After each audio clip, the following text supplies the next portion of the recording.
Alors par contre, là, par rapport au premier sujet, quand vous parliez de rétrocession,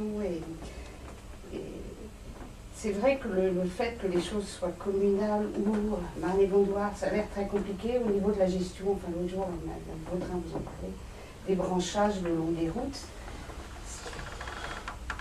Parce que je crois que quand on marche le long du Bacini, en ce moment, on ne peut pas marcher sur la partie bétonnée parce qu'il y a des branchages tout le long. Je me demande si ça n'a pas été fait, parce qu'on passe en voiture, j'ai l'impression que ça a été raccourci.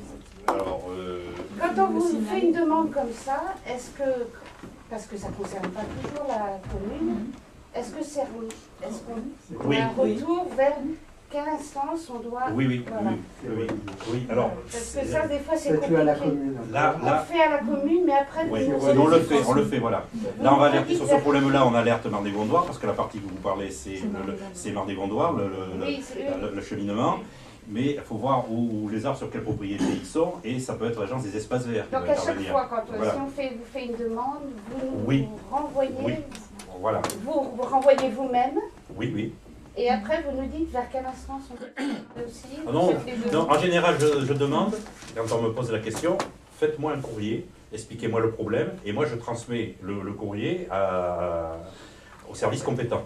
Voilà, et nous, vous nous dites vers qui? Non, pas forcément. Ah ben si vous voulez, je peux vous le dire, mais peut-être vous aurez moins d'écoute. Excusez-moi, c'est pas, je veux minimiser. Non, mais ça peut être bien que vous fassiez remonter, et qu'on sache que nous, si on veut plus de poids... Pour un exemple différent, la semaine dernière, nous avons été alertés qu'une personne avait des odeurs d'égout chez elle. Donc, quand j'ai su l'information, j'ai demandé à Franck Martin, le responsable des services techniques, qui saisisse Marne-et-Gondoire, qui a la compétence assainissement. Dans les 2 heures qu'on suivi, il y avait un camion Veolia qui est venu visiter. La personne s'est replainte 2 jours après des mêmes odeurs. Veolia est revenu. Apparemment, ça peut être un problème qui est, je dirais, sur son domaine privé, plus du domaine public. Voilà. Et voilà comment on procède.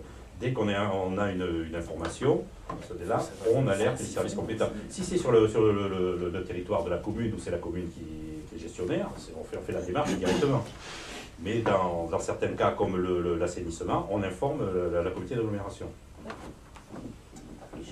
Et là, pour la partie de la Boîte-Chigny, c'est la communauté d'agglomération, mais il faut voir où sont situés les arbres, s'ils sont situés, si c'est sur le domaine public ou le domaine privé. C'est sur le domaine public ou le domaine privé, et même si c'est l'agence des espaces verts, c'est quand même du domaine privé. Et donc c'est eux qui doivent intervenir. Et si ça a été fait, c'est qu'ils sont intervenus. Et je suis pas sûr que ça a été fait. J'ai eu l'impression que c'était plus court. Non, je suis pas sûr que ça a été fait. Parce que j'ai été saisi par madame. Il y a 2 jours, je l'ai rencontré sur le parking, il m'en a parlé. Voilà. Donc c'est pour ça m'étonnerait que ça, en délai si court, ça soit fait quand même. Bon, alors je ne sais pas, il faut que j'y aille à pied pour voir, parce que...